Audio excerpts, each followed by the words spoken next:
নাকি? না না, আমি তো বের করে দিচ্ছি। ঠিক আছে। আরে তো দাঁড়িয়ে আছিস কেন? কি করবো মহারাজ? কাজে লেগে যা।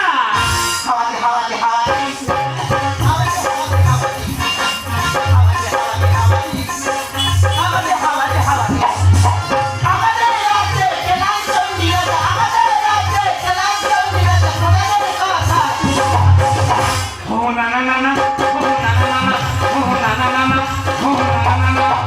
নারী বিহানে পুরুষ সাজে তবে কি পুরুষেরা মরবে পথে।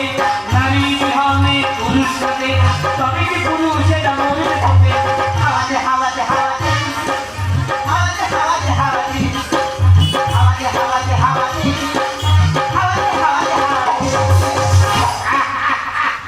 আমি অবাক হয়ে যাচ্ছি, আমার মনটি এখন আসছে না। বক্কের মন্ত্রী বল, আমার পেয়েছিস কেন বল। বক্কের মন্ত্রী বলে তো, হ্যাঁ আমার রাজ্যের প্রজাদের মুখ শুকিয়ে আংশি হয়ে যাচ্ছে কেন? তুই তো এই রাজ্যের রাজা। হ্যাঁ ওদের দুদিন গেলে মিল তোরা চুচ্ছ বল। চুপ! বলে যাচ্ছিস কেন? আমি গোলমাল রাজ্যের রাজা।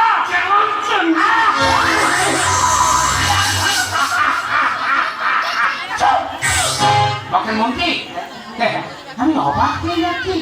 এক হ্যালো কল এসে আমার রাজ্য রসাতলে দিতে আরম্ভ করেছে। মানে মানে না না না, তিন ছেলের মা একটা আইবুড়ো ছেলে নিয়ে পালাচ্ছে। সে যাচ্ছে যাচ্ছে গেলে বলে যাচ্ছিস কেন? আমি গোলমাল রাজ্যের রাজা।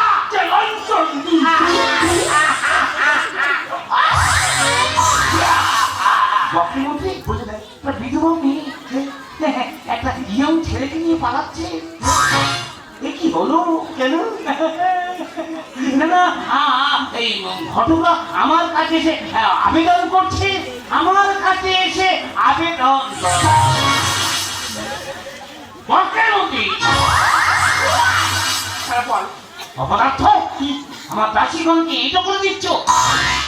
ওই, আমি তো চাকরি এড়ে যাচ্ছে না। না না, আমার মানে রাজ্যে ঘটকরা বারবার আমার কাছে এসে আবেদন করছে। কি বলছে? রাজামশাই, নারীর সংখ্যা কমে যাচ্ছে, পুরুষরা কি পচে মরবে, ওদেরকে হাঁপড়ে দেওয়া হবে।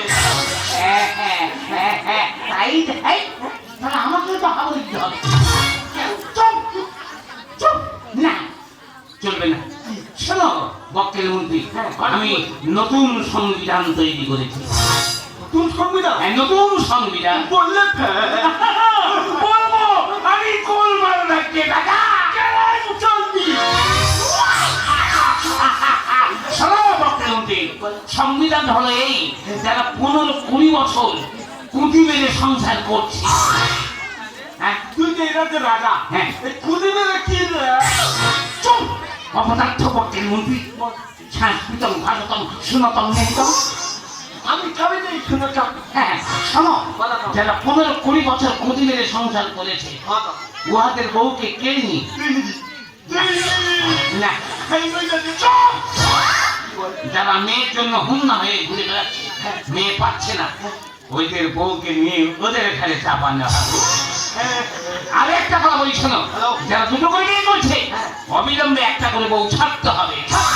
ছাড়তে হবে, আমার দাবি মানতে হবে, মানতে হবে, একটা করে বউ ছাড়তে হবে, ছাড়তে হবে, আমার দাবি। মানতে হবে, মানতে হবে। যাও বক্কের মন্ত্রী, এই সংবাদটা আমার রাজ্যে ফেরত দিয়ে দাও। হ্যাঁ আমি যাচ্ছি, তুই সাবধান থাকবি। যদি বলি মহারাজ, এইবার আমার প্রজাতির মুখে হাসি ফুটবে, তাই না? মহারাজ, তোরা দাঁড়িয়ে আছিস কেন? কি করবো? খাওয়াবে হাওয়াতে হাওয়াতে হাওয়াতে